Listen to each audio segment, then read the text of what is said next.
Tutur Tinula, sebuah sandiwara radio serial, produksi Sanggar Cerita dan teater Sanggar Prativi. Sebuah kisah dengan latar belakang sejarah runtuhnya Singasari dan berdirinya Kerajaan Majapahit. Kali ini mengetengahkan episode kelima dengan judul Perguruan Lopanda. Jaran Lecong terus menyeret istri Gagak Sali menuju lapangan rumput di depan rumah kepala desa. Wanita itu meronta dan merintih minta dikasihani. Dia juga berusaha berontak, tapi tenaga Jaran Lecong cukup kuat untuk menyeret 4 wanita seperti itu sekaligus. Ayo jalan, cepat, jalan! Tidak, Tuan. Hamba mau dibawa kemana, Tuan? Kasihanilah anak hamba, Tuan. Hamba baru menyusui. Tuan. Oh, Langger. Cepat. Kalau rewel kupukul sekalian, cepat. Ampun, Tuan. Oh, Langger. Kasihan kau, Ger. Akhirnya wanita itu sampai juga di lapangan rumput. Warga desa mendesah berat. Terlebih Gagak Sali yang melihat istrinya diseret-seret seperti seekor kambing. Hatinya amat sedih. Dadanya serasa terbakar menahan api amarah. Tapi warga desa Lopandak itu nampaknya tetap berusaha mengendalikan dirinya. Ampun, Tuan. Ampun. Hamba mau diapakan, Tuan? Kau tidak akan diapa-apakan. Tapi asal jangan rewel. Iya, Tuan. Hamba tidak rewel. Minggirlah, Jaran Lecong. Baik, Tuan. Silakan. Apa benar kau baru saja melahirkan? Iya, benar, Tuan. Nah, kau tentu sangat menyayangi anakmu itu. Iya, Tuan. Hamba sangat menyayanginya. Kalau kau sayang pada anakmu, kau harus membantu kami. Siapa nama suamimu? Gagak Sali, Tuan. Gagak Sali. Siapa yang bernama Gagak Sali? Hamba, Tuan. Hamba Gagak Sali. Oh, rupanya kau termasuk salah satu di antara warga desa Lopandak yang bandel. Gagak Sali. Iya, Tuan. Kalau kau tidak mau memberi keterangan pada kami, kalau kau tahan dipukul dengan rotan, sekarang mari kita lihat istrimu.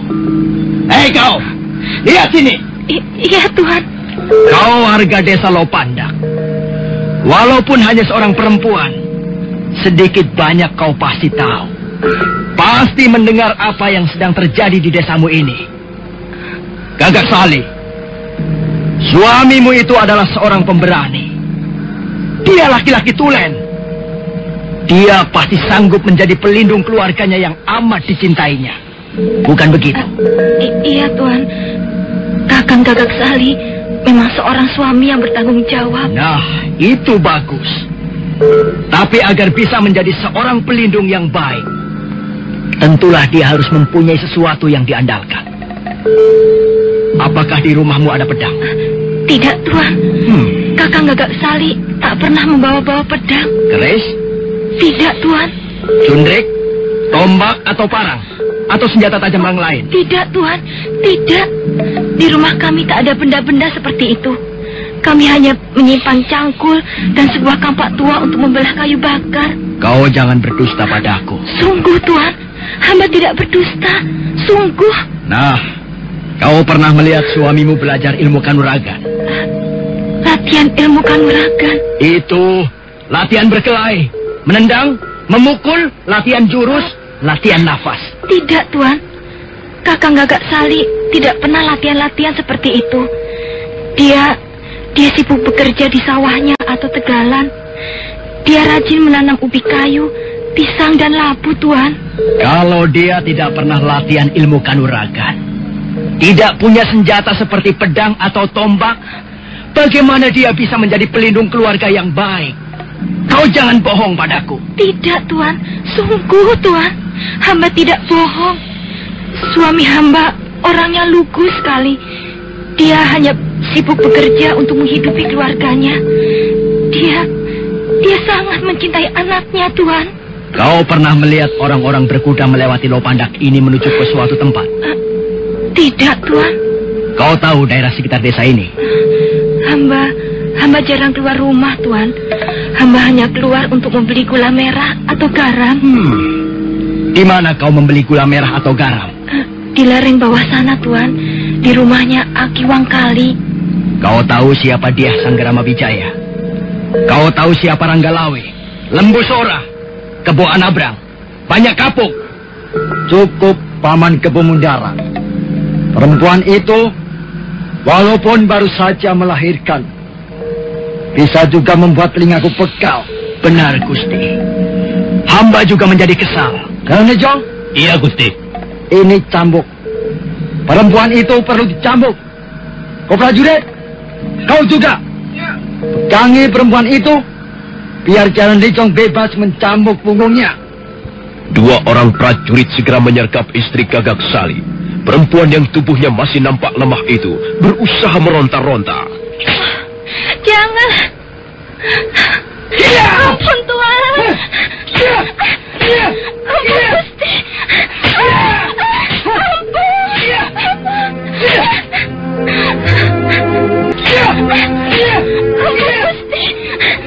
Gagak Sali menggigit bibirnya karena menahan luapan amarah. Bibir itu sampai pecah dan darah mengalir ke janggutnya yang ditumbuhi rambut. Rana Dikara melirik ke laki-laki di sebelahnya itu. Ampun, Tuan. Temukanlah imanmu, anakku. Iya, Paman. Saya akan berusaha untuk tabah. Walaupun hati saya seperti dicabik-cabik dengan pisau. Kuatkan jiwamu. Minta perlindungan pada Sang Hyang Pencipta Jagat Raya. Tindakan kamu suatu ketika akan lenyap dari muka bumi. Iya, Paman. Mudah-mudahan Sang Hyang Widi juga menguatkan hati istri saya. Orang-orang itu memang berhati binatang. Tapi percayalah, kekuasaan Jaya Katuang tidak akan lama. Ampun, Tuan. Cukup, Jalan Lijong, cukup. Perempuan ini pingsan, Gusti. Seret dia ke pinggir. Baik, Gusti. Jaran Lecong menyeret istri Gagak Sali ke pinggir lapangan dan mencampakkannya di atas rumput. Beberapa orang warga desa kelihatan mengusap air matanya. Sementara itu, Arda Raja kelihatan lebih kesal. Tiba-tiba dia mendengus keras. Matanya menatap kerumunan orang-orang di depannya. Kurang aja. Hah? Kalian kira aku akan menyerah sampai di sini? Tidak. Kalau kalian tetap membandel, aku pun akan menggunakan segala macam cara untuk menang. Aku pasti akan memperoleh apa yang kuinginkan. Jalan Lijong. Iya, Gusti. Kau tadi berkata bahwa perempuan desa itu baru saja melahirkan anaknya. Iya, betul, Gusti. Anaknya baru berumur 20 hari. Masih merah, Gusti. Cepat bawa anak tikus itu kemari. Jangan, Gusti. Jangan libatkan anak hamba. Jangan, Gusti. Cepat, Jalan Lijong. Bawa anak itu kemari. Baik, Gusti. Oh, jangan, Gusti. Anak itu tak berdosa, Gusti. Bunuh saja hamba. Hamba rela mati, Gusti. Hamba rela mati asal Gusti jangan sakiti anak itu. Anakku. Anakku. Aku harus ke sana, Wardamurti. Jangan, Kakang. Jangan. Untuk apa kita mengurung di rumah ini? Sementara warga desa yang lain dianiaya, disiksa. Gagak Sali, Wungkilur, Kuda Prana, dan yang lainnya disiksa. Dipukul dengan rotan, diperlakukan dengan sewenang-wenang. Bahkan istri Gagak Sali ikut diseret-seret dan dianiaya. Bahkan anak Gagak Sali yang masih merah, kata istri Wungkilur, juga diambil oleh mereka. Dan kita tinggal diam, mengurung diri di rumah seperti tikus. Tidak, Wardamurti. Aku harus ke sana. Jangan, Kakang. Kalau kau nekat, semua akan hancur. Kita hanyalah orang-orang desa, Wardamurti. Mereka pasti akhirnya menghancurkan kita juga. Benar, Kakang. Mereka bisa menghancurkan kita. Tapi mereka tak akan mampu berbuat apa-apa terhadap cita-cita kita. Cita-cita kaum lemah yang tertindas. Cita-cita rakyat banyak. Karena itu, Kita harus mampu menahan diri. Ayahku sudah memberi tugas mulia pada kita. Maka kita harus melaksanakannya dengan sebaik-baiknya. Kalau sampai nanti terjadi perkelahian berdarah, maka kita harus berusaha menyelamatkan diri. Bukan untuk melarikan diri dari bahaya semata-mata, tapi untuk memberikan laporan pada Gusti Sanggramawijaya di Majapahit. Ya, tapi aku tidak sampai hati melihat warga desa ini dianiaya dan disiksa. Mereka itu benar-benar kejam, berhati binatang. Sudahlah, Kakang. Jangan risau. Kita harus mengemban tugas lain yang tak kalah beratnya. Sementara itu, Jaran Lejong sudah membawa anak Gagak Sali ke lapangan rumput. Gagak Sali hanya bisa memejamkan matanya melihat anaknya yang masih putih tak berdosa. Tahanlah dirimu, anakku. Tumbuhkanlah imanmu, Gagak Sali. Sang Hyang Widi akan melindungi orang-orang yang tabah dan berani. Sang Maha Agung, penguasa jagat alam semesta yang besar, yang tak terkalahkan, yang maha perkasa, lindungilah kami dari tindak angkara murka. Berilah kekuatan di hati kami, supaya kami tetap berdiri tegak untuk membela keadilan-Mu dan kebenaran-Mu. Sementara itu si bayi merah masih terus menangis dan meronta di dada Jaran Lejong.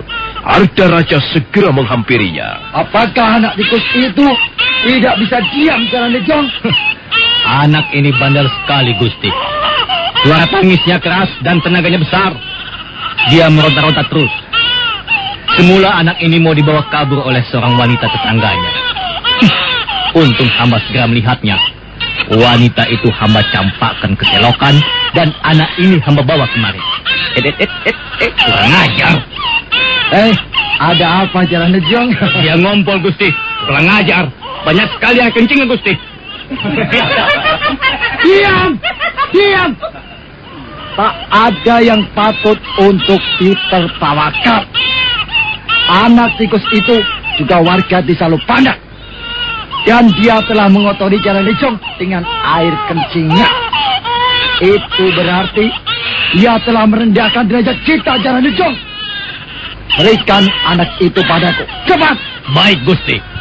Baru saja Jaran Lejong mau melangkah ke arah Arda Raja, ketika dari balik rumah-rumah penduduk muncul seorang penunggang kuda.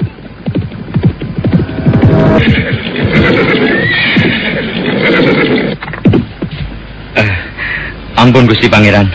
Maafkan, karena hamba datang agak lambat. Inilah kepala desa Lopandak, Gusti. Benar, Gusti. Hamba kepala desa ini. Nama hamba Rakawi Girang. Untung kau segera datang, sehingga aku tidak perlu bertindak terlalu jauh. Tapi itu tergantung pertanggungan jawabmu nanti. Iya, Gusti. Memang hamba datang selaku kepala desa Lopandak. Hamba datang untuk mengambil alih semua persoalan yang menimpa desa kami ini. Jaran Lejong. Iya, Gusti. Kembalikan anak itu pada ibunya. Dia hanya akan mengganggu kita saja. Baik, Gusti.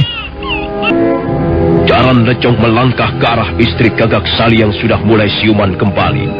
Ibu muda itu pun segera meraih anaknya dan membawanya pulang sambil terus menciuminya di sepanjang jalan. Sementara itu, Arda Raja masih belum bergeser dari tempatnya berdiri. Rakawi Girang menundukkan wajahnya, menunggu apa yang akan terjadi. Rakawi Girang? Iya, Gusti. Kau kepala desa di sini. Kaulah yang harus bertanggung jawab kalau ada sesuatu yang terjadi di desa ini. Kau yang harus bertanggung jawab kalau ada warga desamu melakukan pelanggaran-pelanggaran yang tidak dibenarkan oleh hukum di negara ini. Benar, Gusti. Beberapa waktu yang lalu, salah seorang prajurit dan juga pendekar Kediri terbunuh di desa ini. Apa benar begitu? Benar, Gusti. Bahkan kamilah yang kemudian menguburkan jenazahnya di Lopandak. Kami datang ke Lopandak bukan semata-mata untuk mengusut peristiwa pembunuhan itu sendiri. Aku hanya ingin tahu perihal desamu ini, Raka Wigirang. Perihal apakah yang Gusti ingin ketahui? Apa kau mendirikan perguruan ilmu kanuragan di desa ini? Hamba tidak mempunyai alasan untuk mendirikan perguruan ilmu kanuragan, Gusti. Jangan bicara soal alasan. Jawablah pertanyaanku. Hamba sudah menjawabnya, Gusti. Aku menghendaki jawaban yang jujur. Gusti melihat sendiri bagaimana keadaan warga desa kami. Apakah mereka pantas dicurigai sebagai para pendekar ilmu kanuragan? Aku tidak tahu apakah mereka pendekar atau bukan. Tapi satu bukti bahwa Jaran Banggal terbunuh di tangan warga desa Lopandak. Dan menurut Jaran Nejong yang sempat menyelamatkan diri waktu terjadi pengeroyokan itu, pemuda-pemuda Lopandak cukup terampil dalam hal ulah kanuragan. Ya, barangkali ada 1 atau 2 orang warga desa kami yang bandel, Gusti. Mereka belajar kanuragan secara sembunyi-sembunyi, Gusti. Entah pada siapa, kami pun tidak tahu. Tapi hamba berjanji akan menyelidiki hal ini, Gusti. Raka Wigirang, kau jangan berputar-putar. Aku tidak butuh janji. Aku butuh pengakuanmu. Apalagi yang harus hamba akui, Gusti Ardaraja? Kau mendirikan perguruan ilmu kanuragan di sini, di Lopandak. Kau berkomplot dengan Sanggama Wijaya dan kaki tangannya. Hamba tidak bisa menerima tuduhan tanpa bukti, Gusti. Kurang ajar, Raka Wigirang. Kau pun sama dengan warga desa yang lain. Sama persis. Bahkan kau lebih busuk dari mereka. Buat! Raka Wigirang tetap diam saja. Sekalipun air ludah Ardaraja menyiprati wajahnya, dia juga tidak menghapus air ludah itu. Darah Ardaraja tambah menggelegak. Serentak dia mencabut kerisnya. Raka Wigirang masih belum bergeser dari tempatnya berdiri. Kepala desa Lopandak itu kelihatan amat tenang. Sebaliknya, Ardaraja semakin kelihatan kesal. Raka Wigirang? Iya, Gusti.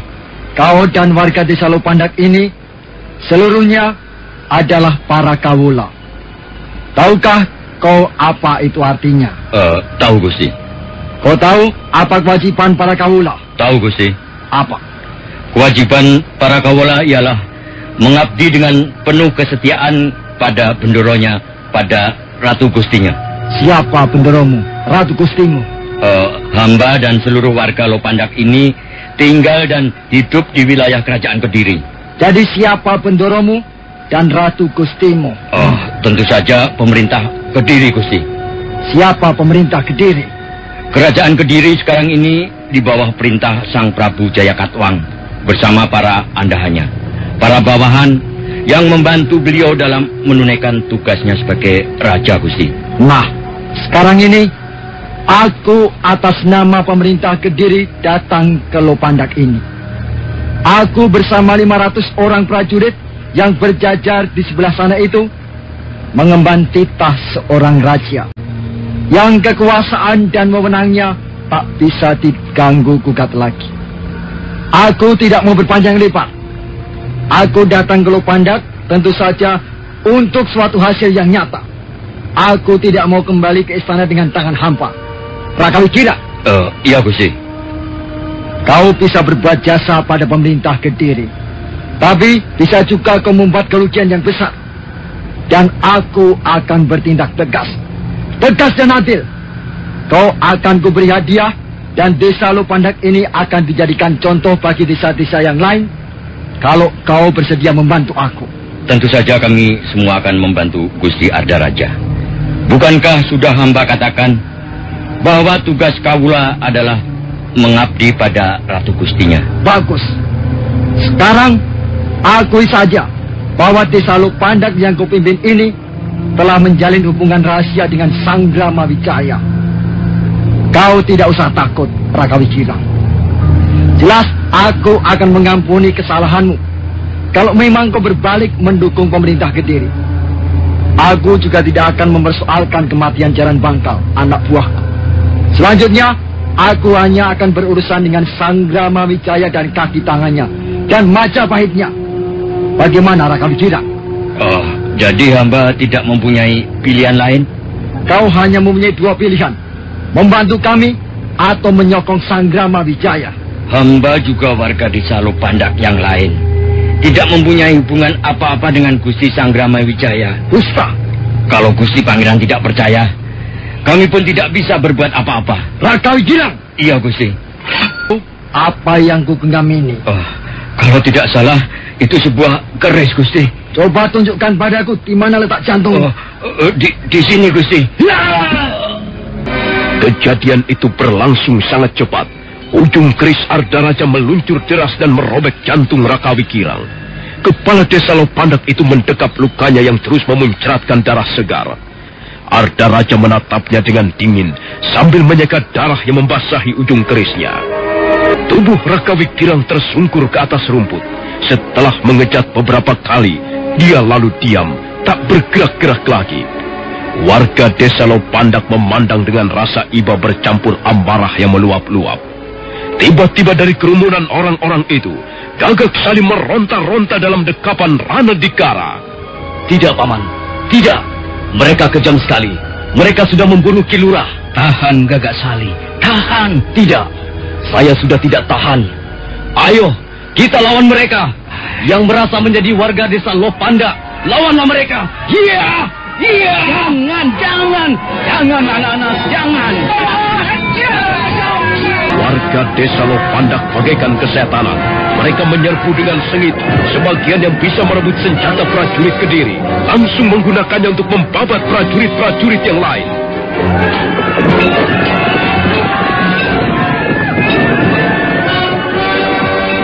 Kebumung Garang dan Jaran Lencong memimpin prajurit Kediri sambil bertarung sendiri.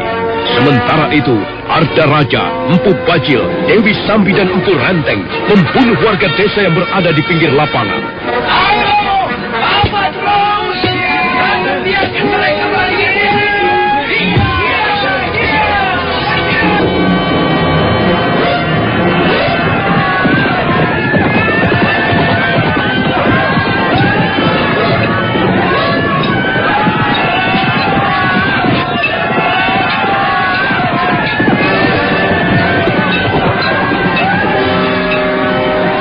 Perlawanan yang diberikan warga desa Lopandak nampaknya tak banyak artinya. Mereka memang memperlihatkan kemampuannya sebagai pendekar-pendekar muda yang tangguh dan berani. Tapi karena tanpa persiapan dan tanpa senjata yang memadai, akhirnya prajurit Kediri dapat menumpas mereka. Tubuh mereka roboh bagaikan pohon pisang ditebas parang. Mayat bergelimpangan, darah berceceran di atas rumput.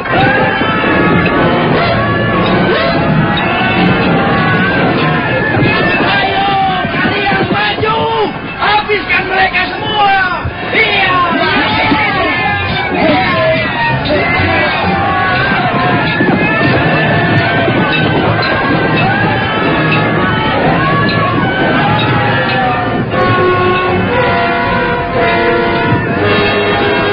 Ya, hentikan semuanya. Pasukan berkuda, mundur. Lapangan rumput di depan rumah kepala desa Lopandak menjadi sepi kembali. Prajurit-prajurit Kediri sudah kembali berjajar di tepi lapangan dengan rapi. Hanya ada 2 orang terbunuh dan 4 orang terluka. Sebaliknya, warga desa Lopandak semua menggeletak tanpa nyawa di lapangan. Mayat mereka membujur kiri kanan tak beraturan. Hanya 3 orang yang masih berdiri. Mereka adalah Gagak Sali, Rana Dikara, dan Kuda Prana. Gagak Sali nampak sangat sedih melihat nasib warga desanya dibantai dengan kejam. Maafkan saya, Paman Rana Dikara. Maafkan saya. Sudahlah, Gagak Sali.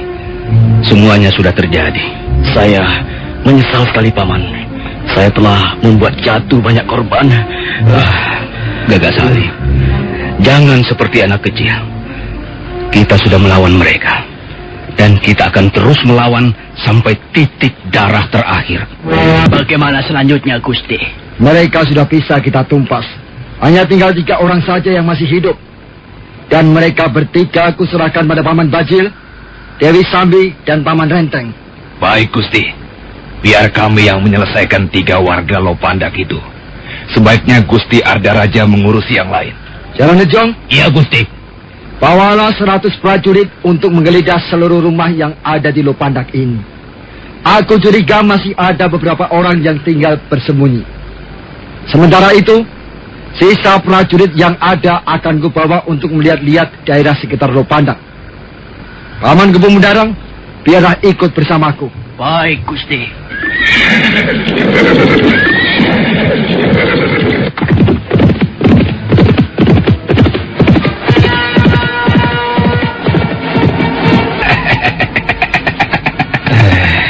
Kalian bertiga rupanya lebih beruntung dari warga desa Lopandak yang lain.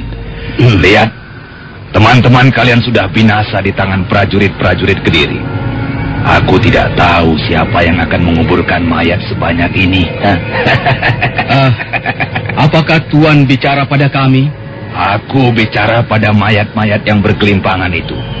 Tapi barangkali mereka tidak bisa mendengar apa-apa lagi. Bagaimana pendapatmu dengan kejadian ini? Bagaimana kesanmu? Sedih? Marah? Dendam atau putus asa? Yang jelas, kami bangga melihat apa yang telah mereka berikan pada desanya. Apa kalian bertiga juga ingin memberikan sesuatu yang berharga pada desa tercinta ini? Kami akan iri kalau sampai tidak bisa mengikuti jejak mereka. Kami sangat merindukan hal-hal yang bersifat mulia. Walaupun itu artinya mati di tangan kami? Lebih baik mati daripada harus mengemis derajat hidup pada pemerintah Kediri. Apa maksudmu, hai tua bangka? Aku tahu kalian bertiga adalah para pendekar Pilih Tanding.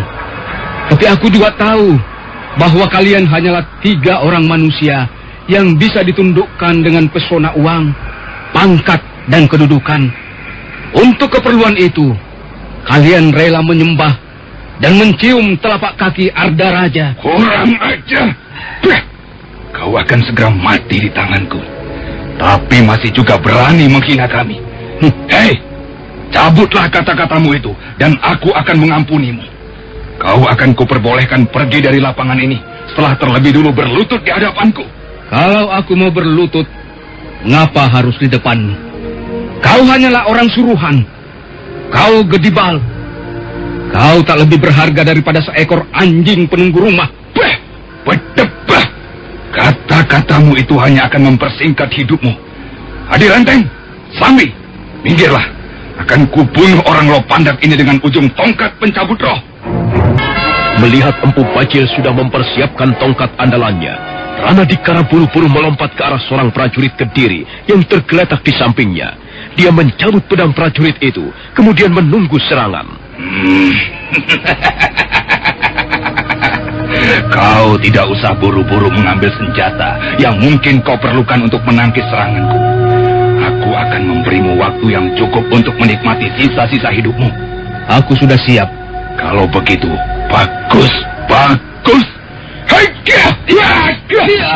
Rupanya Empu Bajil memang sengaja memperpanjang jalannya pertarungan. Dia kelihatan tidak begitu bersungguh-sungguh. Namun begitu, Ranadikara sudah kerepotan menghindari sambaran tongkat pencabut roh. Dewi Sambi yang melihat jalannya pertempuran itu menjadi kesal. Kenapa tidak berani tantangan ini? Kenapa orang seperti itu masih kau biarkan bermain lompat-lompatan? Kalau kau bosan melihatnya, akan kusudahi pertarungan ini, Sambi. Mampus kau tua bangka. Oh, Paman. Paman Ranadikara. Oh, Paman. Oh, aku akan membalas kematianmu, Paman. Aku akan membalas. Hei, anak muda. Kalau kau mau membalas, ayo, berdirilah. Tunggu, Kakang. Biarlah aku yang membunuh pemuda Lopandak ini. Sudahlah, Sambi. Mengapa kau minta bagian juga? Sudahlah. 10 pemuda seperti dia, aku sanggup membunuhnya sekaligus. Kau jangan serakah, Kakang Bajil. Aku tak ingin hanya berdiam diri menjadi penonton. Sayang tanganmu masih bersih, Sambi. Biar mereka berdua ku bereskan semuanya. Kau harus bersikap adil, Kakang. Kukira pemuda ini cukup nyaman untuk melatih aji tapak risaku. Kalau begitu kemauanmu, ya, silakan. Silakan ambil bagianmu, Sambi. Nah, begitu lebih adil, Kakang. Hei, pemuda, apa kau juga akan memberikan perlawanan pada kami, seperti teman-temanmu itu? Kalian sudah membunuh banyak orang di desa kami. Bahkan kalian sudah menyiksa istriku dan hampir saja mencederai anakku. Itu karena salah kalian sendiri. Mengapa kalian tak mau memberi keterangan pada Gusti Arda Raja? Mengapa kalian malah menentang dan melawan kami? Aku tak sudi membantu kalian. Kau akan segera menyusul teman-temanmu.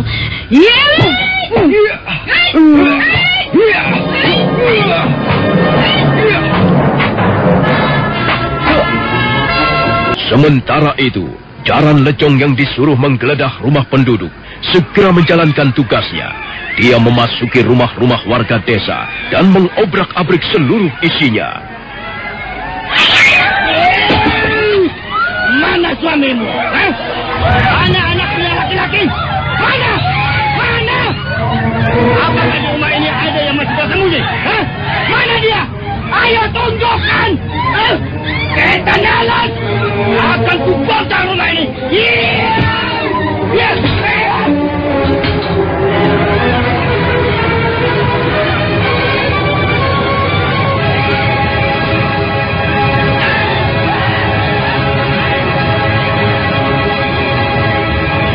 Ayo, Kakang, kita harus segera meninggalkan Lopanda.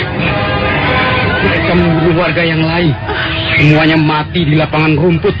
Dan sekarang mereka merusak dan membakar rumah penduduk. Sudahlah, jangan hiraukan hal itu. Kita harus selamat. Kita harus segera tiba di Majapahit untuk melaporkan hal ini pada Gusti Sandramawijaya. Apa kita bisa keluar dalam keadaan hidup dari Lopanda, Wardamurti? Kita akan mencoba. Lihat saja, prajurit Kediri mondar-mandir di jalanan. Dan lihat, asap membumbung tinggi dari rumahmu. Cepat, Kakang. Aku membawa kuda. Kita bisa pergi dengan kuda itu, menyusup di tengah prajurit-prajurit Kediri. Baru saja mereka akan beranjak ke pintu ketika mendadak Jaran Lecong berdiri di depan pintu sambil berkacak pinggang.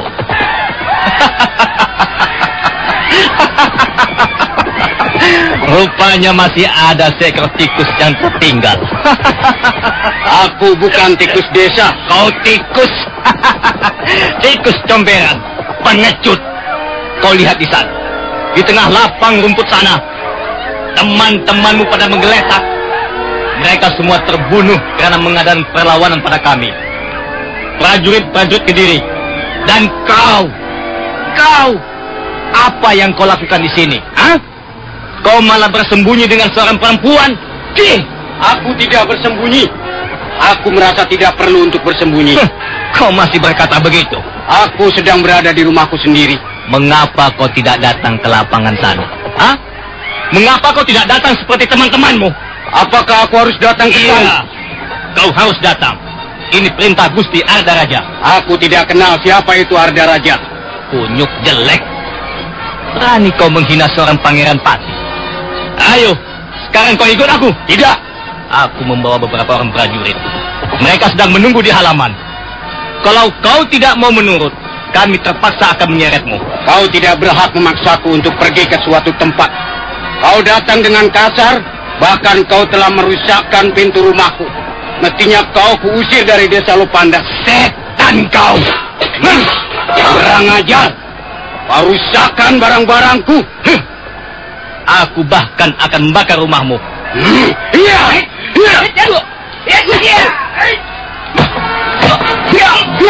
Gagapati langsung menyerang Jaran Lecong dengan gencar.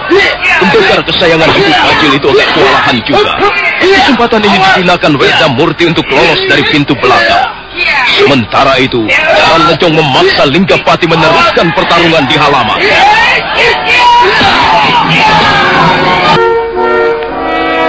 Kalian jangan turut campur urusan ini. Kalian minggir sana. Biar orang ini aku yang membereskan. Ayo. Aku tidak gentar. Majulah kalian bersama-sama. Keroyoklah aku. Aku Linggapati, anak desa Lopanda. Kau Linggapati. Aku ingat sekarang. Aku dapat mengenalimu lagi sekarang. kau dan teman-temanmu yang telah membunuh Kakang Jaran Bangkal. Ya, akulah yang membunuh Jaran Bangkal. Kau mau apa sekarang? Tentu saja aku akan menuntut balas kematian seorang sahabatku yang terbaik. Sekarang kau akan kubunuh Linggapati. Jaran Lejong memburu Linggapati dengan jurus-jurus pedangnya. Sementara beberapa orang prajurit hanya berjalan mondar-mandir sambil melihat-lihat keadaan di sekitarnya. Linggapati memang bukan tandingan Jaran Lejong yang sudah kenyang pengalaman berkelahi. Karena itu dia mulai nampak ketakutan. Pada saat yang gawat, mendadak Werdamurti muncul dengan kudanya. Cepat naik, Kakang. Kurang ajar.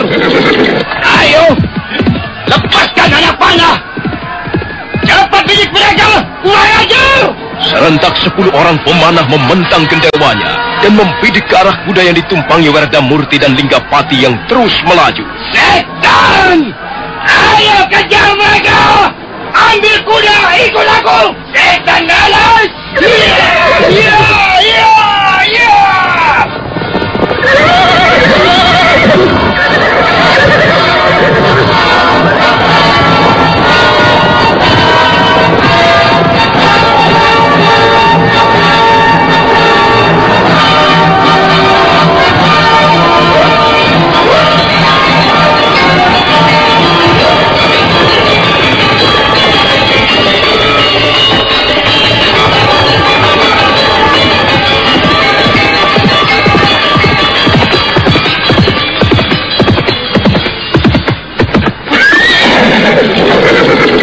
Aku terluka, Werdamurti. Orang itu sempat menyabet perutku ketika aku melompat ke atas kuda. Oh, Werdamurti.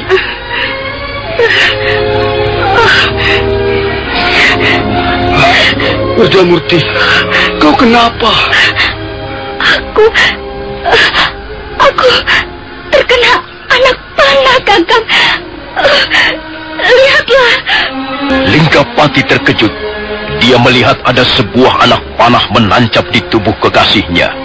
Anak panah itu menancap di tulang rusuk, persis di bawah payudaranya. Werdamurti, bukankah kita harus menyelamatkan diri? Oh, benar, Kakang. Kita harus menyelamatkan diri. Karena itu, kita jangan berhenti terlalu lama di sini. Ayo, kita teruskan perjalanan ke Majapahit. Rupanya mereka masih terus mengejar kita, Werdamurti. Iya. Mari tali kekangnya, biar aku yang mengendarai kuda ini.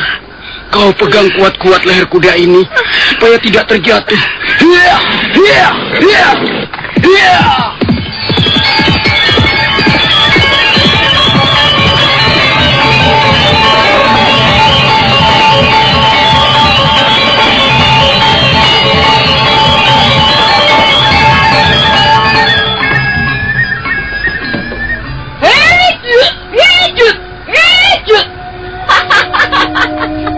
Kau tak akan bisa memenangkan pertarungan ini, Gagak Sali.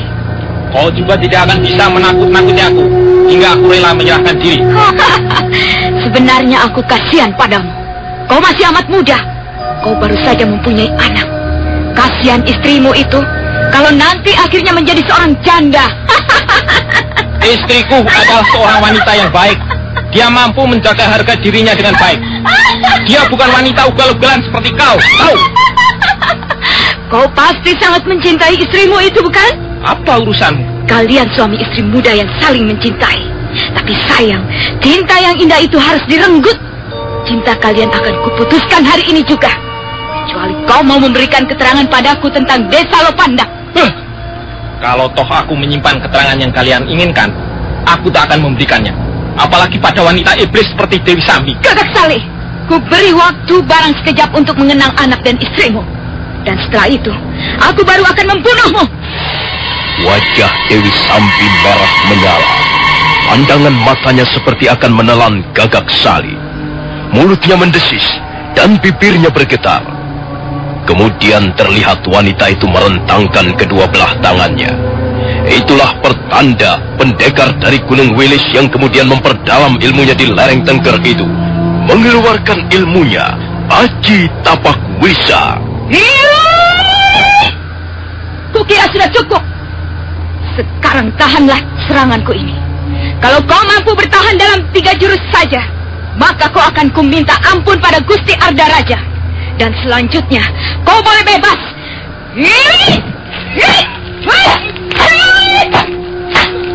Bagus.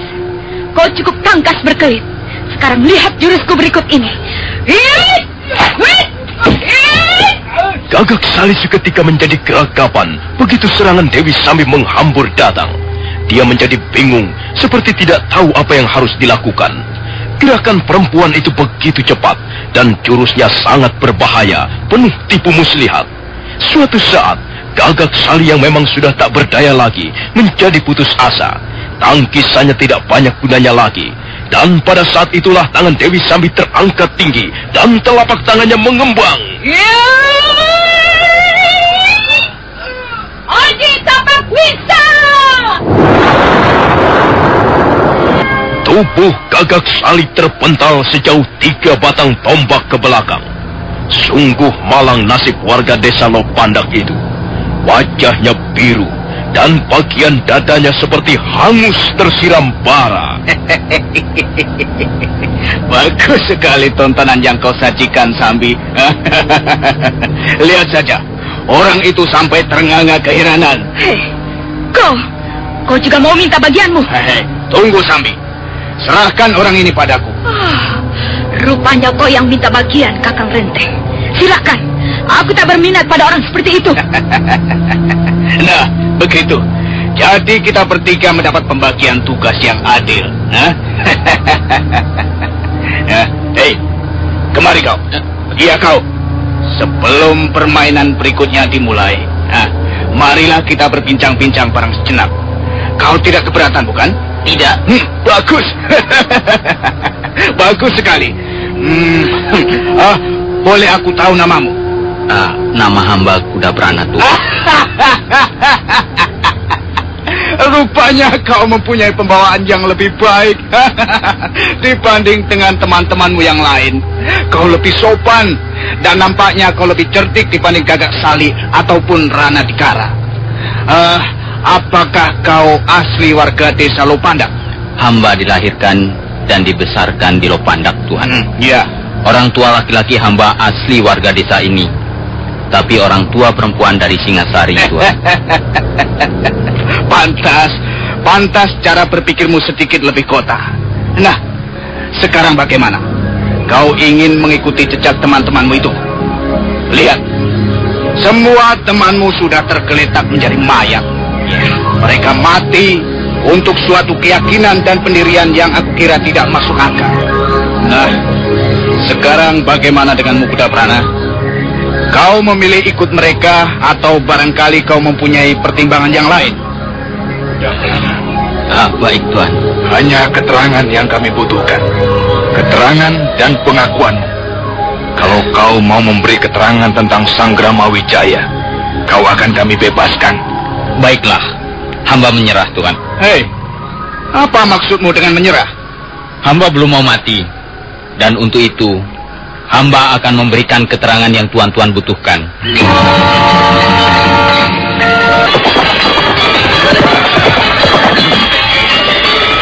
Lihat Paman Kepemundara, ada banyak tapak kaki kuda di jalanan ini. Aku yakin tempat ini sering dilewati orang. Benar, Gusti. Tempat ini sangat sulit dicapai dengan kuda. Tapi mengapa banyak tapak kaki kuda? Inilah yang mencurigakan. Kalau hanya sekedar warga desa Lopandak yang sekali waktu datang kemari, mungkin untuk mencari kayu bakar atau untuk keperluan lain, tidak akan ada tapak kuda sebanyak ini. Sepertinya jalanan ini hidup, Gusti. Tapi jalanan ini jalanan buntu. Kita tidak bisa terus lagi, Paman. Apakah kita tidak perlu mencoba untuk terus, Gusti? Terus kemana? Di depan ada dinding batu karang yang cukup tinggi. Mungkin saja dinding karang itu mempunyai celah yang bisa dimasuki kuda. Iya. Mungkin saja, Paman. Baiklah, mari kita coba saja, Paman. Tapi harus hati-hati. Tidak perlu semua prajurit ikut. Yang lain biar menunggu di sini saja, Paman. Ardaraja, Kebo Mundarang, terus mendaki lereng yang di sebelah kanannya terbentang sebuah jurang. 50 orang prajurit mengiring di belakangnya. Mereka tak dapat bebas berkuda karena jalanan yang penuh batu-batuan dan cukup berbahaya. Jalanan berbatu itu terus menanjak menghampiri sebuah dinding tebing yang menjulang tinggi. Dan begitu sampai di ujung jalan, Ardaraja berteriak karena melihat sebuah celah yang cukup lebar. Lihat, Paman! Lihat! Ada celah batu di sini, lihat!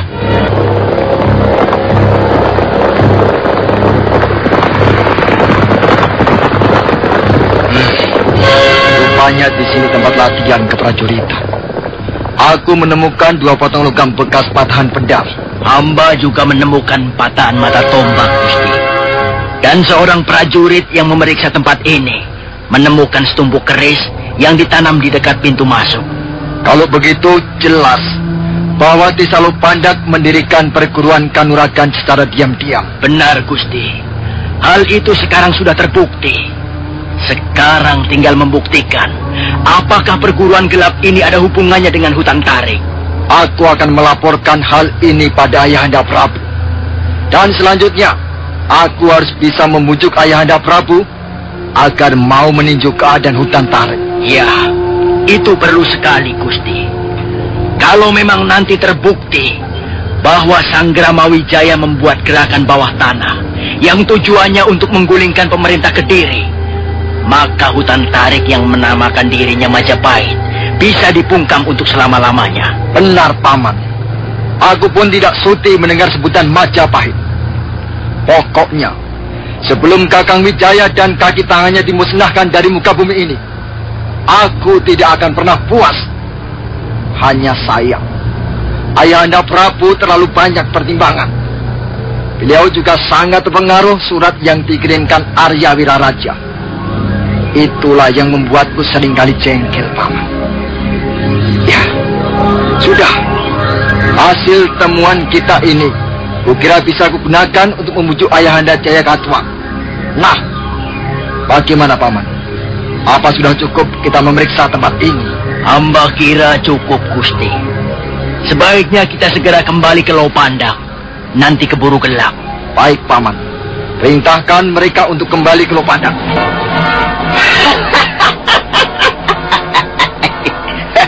Bagus, bagus Kuda Prana. Kalang, itu namanya kau sayang pada nyawamu. Tapi awas, kau jangan mempermainkan kami. Tidak, Tuan. Hamba bersungguh-sungguh, Tuan. Bagus.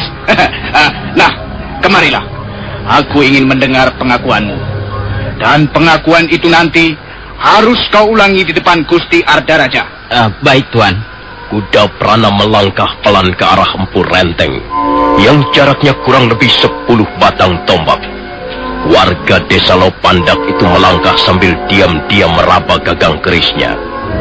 Jarak mereka semakin dekat. Sekarang jarak itu tinggal 3 langkah. Mendadak, Kuda Prana dengan gerakan sangat cepat mencabut kerisnya. Sehingga dia sama sekali tidak menyadari datangnya bahaya.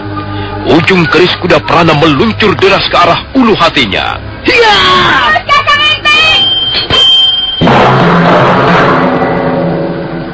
Hei, apa yang kau lakukan ini, ha?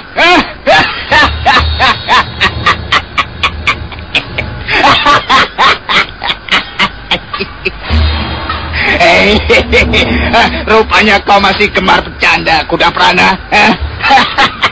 Kau masih bocah, karena itu sudah sepantasnya senang guyon. Habisi saja, Kakang. Orang itu licik. Tenang, Sambi. Tenang saja. Nanti juga akhirnya dia akan mampus di tanganku. Tapi biarlah kita main-main sebentar. Hei, Kuda Prana. Kalau kau masih penasaran, aku akan memberimu kesempatan lagi. Ayo, ayo. Tusuklah aku dengan keris yang tentunya sangat kau bangga-banggakan itu. Ayo. Ayo tusuklah. Pilih sendiri yang kau anggap paling empuk? Ayo, lagi. Dada atau perut atau lambung? Silahkan pilih, jangan ragu-ragu.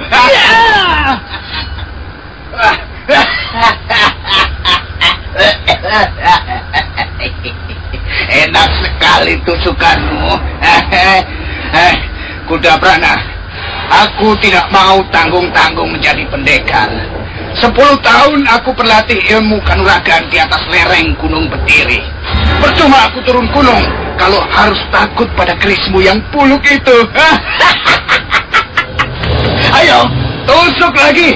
Atau kau ingin menggunakan pedang? Silakan. Tidak nantinya aku menangkis ataupun menghina. Kuda Prana benar-benar penasaran. Di samping juga ia merasa heran. Dia seperti tidak percaya pada apa yang dialaminya. Tiba-tiba dia menyambar pedang yang tadi digunakan Rana Dikara untuk melawan tongkat pencabut roh milik Empu Bajil.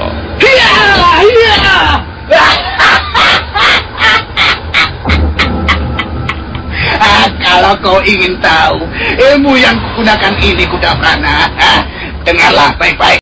Dengarlah. Inilah ilmu kebal yang bernama Blabak Pengantolan. Aku tidak sombong, Kuda Prana. Tapi kasihan telapak tanganmu. Kalau kau masih juga penasaran ingin melukaiku dengan pedang itu. Kau memang sakti mandraguna, Empu Renteng. Kau manusia dijaya. Orang tedas tapak paluning pandai sisaning kulindo. Tapi jangan harap aku menjadi gentar. Tidak. Aku tidak gentar. Aku harus membunuhmu.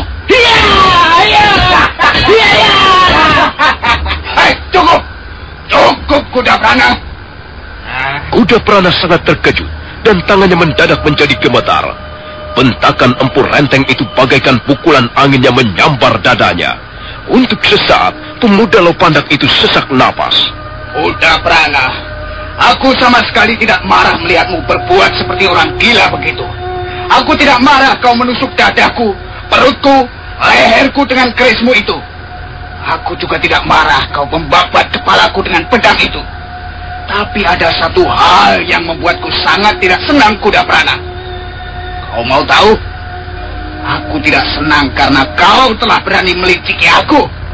Aku tak suka diliciki atau ditipu dan dikecoh oleh siapapun juga. Nah, Kuda Prana, karena kau telah meliciki aku, maka perbuatanmu itu harus kau bayar dengan nyawamu.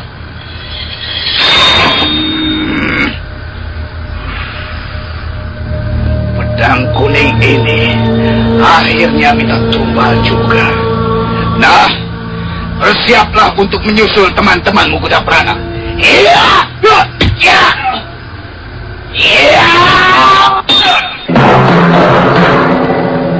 Gerakan Empu Renteng luar biasa cepatnya.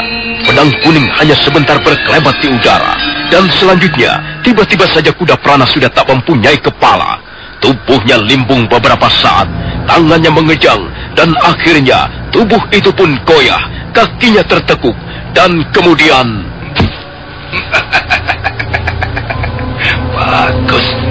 Bagus sekali apa yang baru saja kau perlihatkan, Adi Renteng. Iya, ilmu pedangmu banyak kemajuan, Kakang. Maafkan, karena aku telah membuat kalian menunggu terlalu lama. Lihat, Gusti Ardaraja sudah kembali. Bagaimana Paman Pacil? Apakah semuanya sudah dibereskan? Sudah, Gusti. Tak ada yang tercecer. Bagus. Aku puas melihat pemandangan seperti ini. Lopandak memang sarang para pemberontak. Karena itu pantas dibasmi. Besok hal ini harus disiarkan ke seluruh wilayah Kediri agar menjadi peringatan bagi desa-desa yang lain. Aku tidak melihat jalan Necong. Barangkali itu mereka, Gusti. Iya, benar Gusti. Itu jalan Necong dan prajurit-prajurit Kediri.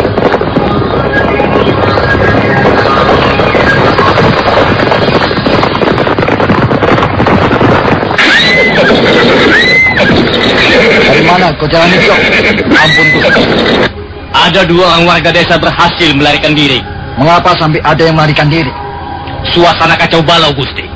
Mereka berhasil menyerobot pada saat suasana sedang kacau. Tapi hamba berhasil melukai perutnya.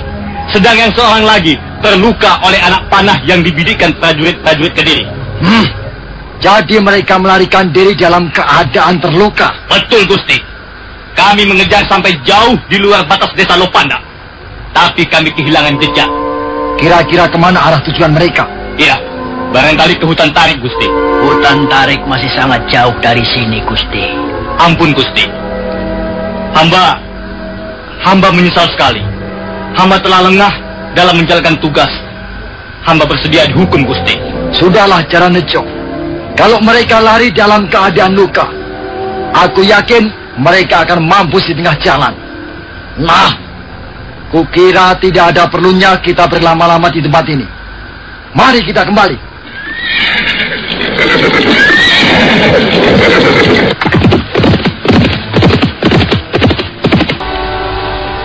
Hari telah berubah menjadi malam ketika prajurit-prajurit Kediri menuruni lereng Gunung Arjuna. Desa Lopandak menjadi sepi. Api masih membubung tinggi di atas rumah-rumah yang terbakar. Sementara kabut mulai turun dan melayang-layang di atas pohon mandana dan cemara dewa. Kabut itu juga turun menyapu lapangan rumput di depan rumah Raka Wikirang, seolah ingin menangisi mayat-mayat yang bergelimpangan di sana. Wardamurti. Iya, Kakang. Bagaimana dengan lukamu? Mengapa kita tidak terus saja, Kakang? Mengapa kita berhenti? Tampaknya mereka sudah tidak mengejar kita lagi. Tapi kita tidak boleh berhenti, Kakang. Kita harus segera tiba di Majapahit. Dalam keadaan luka begini, apakah kita akan sampai ke Majapahit, Wardamurti? Harus, Kakang. Kita harus sampai ke Majapahit. Ini tugas kita.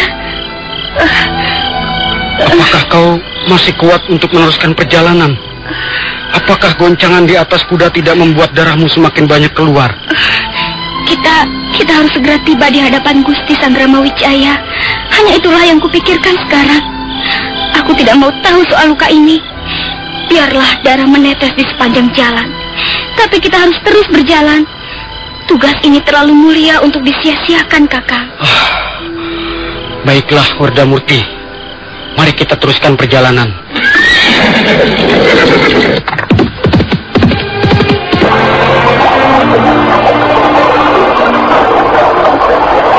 Kita istirahat sebentar, Wardamurti. Aku akan membalut lukaku dulu. Kasihan kau, Kakang Linggapati. Nampaknya lukamu cukup parah. Linggapati sambil meringis menahan rasa sakit di bagian perutnya, berusaha membalut lukanya dengan sepotong kain. Darah segar merembes di atas kain, begitu kain menyentuh luka yang cukup lebar. Mari ku bantu, Kakang. Tidak usah, Wardamurti. Nah, lumayan. Darah tidak begitu deras lagi mengalir keluar.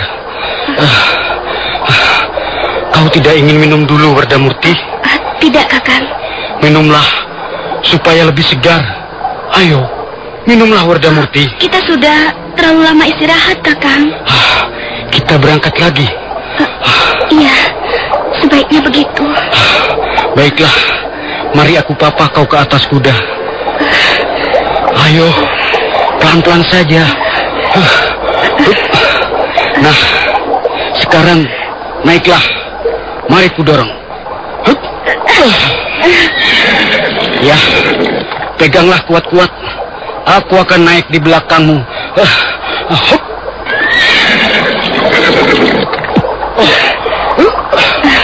Bagaimana? Sudahlah, cepat berangkat, Kakang. Baiklah, kita berangkat.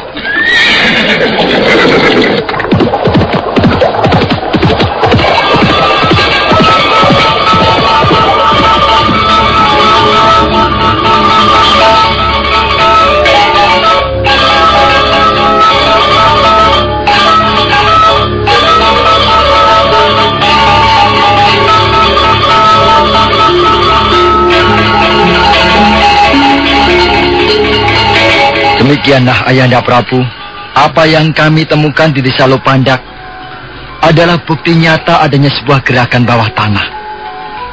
Kami menemukan sebuah tempat latihan ilmu kanuragan yang cukup luas dan letaknya tersembunyi. Jelas ada guru, ada murid, ada kegiatan yang dilakukan secara teratur dan terus-menerus di tempat itu.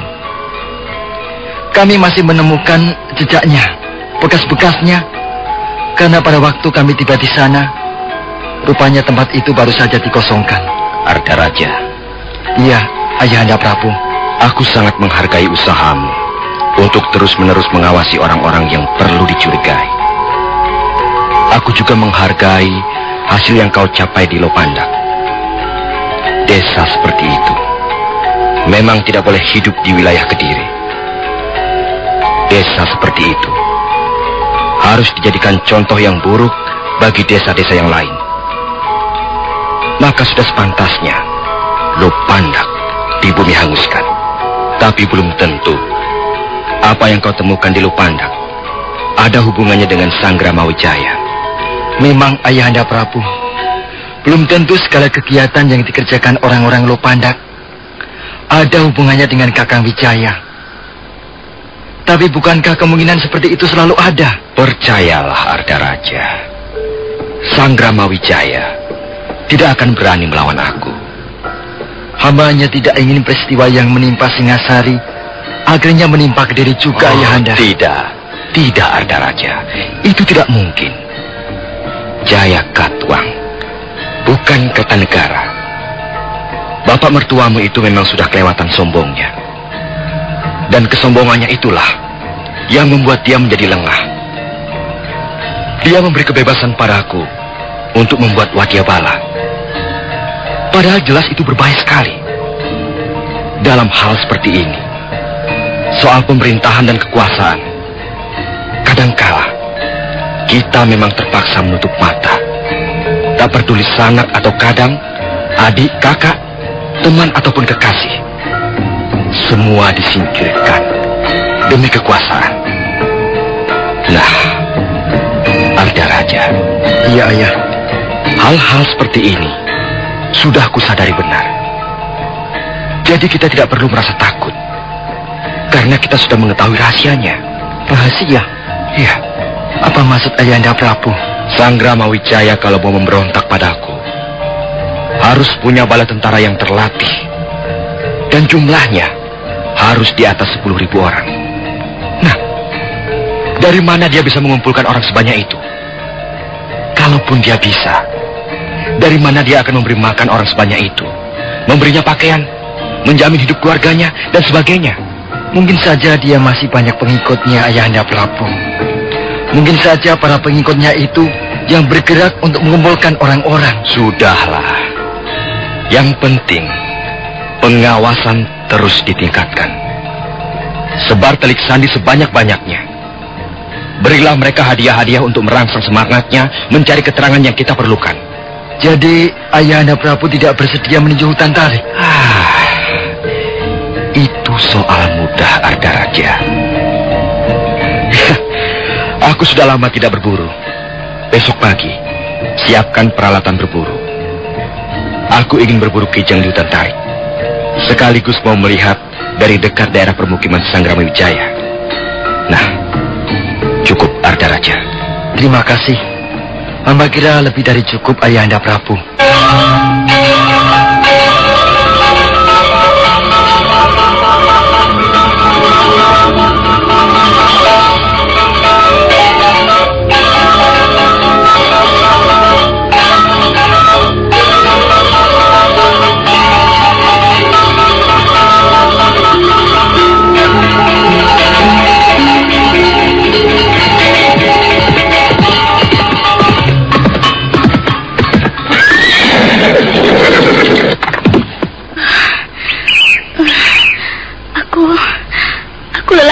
Kakang. Bukan kita saja yang lelah, Wardamurti. Kuda itu pun nampaknya sangat lelah sekali. Biarlah dia makan rumput dulu. Dia juga perlu istirahat, Wardamurti. Apakah Majapahit masih jauh, Kakang? Aku melihat ada gumpalan asap di beberapa tempat. Mungkin di sana banyak rumah. Mungkin di sana itulah Majapahit, Werdamurti. Kakang Linggapati, aku mencintaimu, Kakang. Aku juga mencintaimu, Werdamurti. Kalau nanti aku mati di tengah jalan, kau yang harus sampai di Majapahit, Kakang. Tidak. Kita berangkat dari Lopandak bersama-sama, dan kita akan tiba di Majapahit juga bersama-sama, Werdamurti. Werdamurti. Aku akan mencabut anak panah di rusukmu dulu. Tidak usah, Kakang. Biarlah anak panah ini sebagai hiasan di tubuhku. Hiasan yang tak ternilai harganya, Kakang. Tapi darahmu tertahan oleh mata anak panah itu. Lukamu bisa membusuk, Werdamurti. Mari, aku akan mencabutnya. Kemudian lukamu harus dibalut dengan kain. Aduh, pelan-pelan, Kakang. Aduh. Linggapati memeriksa anak panah yang menancap di rusuk bawah Werdamurti. Anak panah itu menancap cukup dalam. Linggapati menguatkan hatinya agar punya keberanian mencabut anak panah itu. Dia menggenggam batang anak panah sambil memejamkan matanya rapat-rapat. Anak panah itu bisa tercabut keluar dan sekarang berada dalam genggaman Linggapati. Tapi akibatnya sungguh menyeramkan. Luka Werdamurti menjadi amat lebar, dagingnya tersobek dan darah segar menyemprot keluar membasahi wajah Linggapati. Nah, saudara pendengar, bagaimanakah kisah selanjutnya? Apa yang akan terjadi atas diri Werdamurti? Saudara pendengar, silakan menunggu seri berikutnya. Sampai jumpa.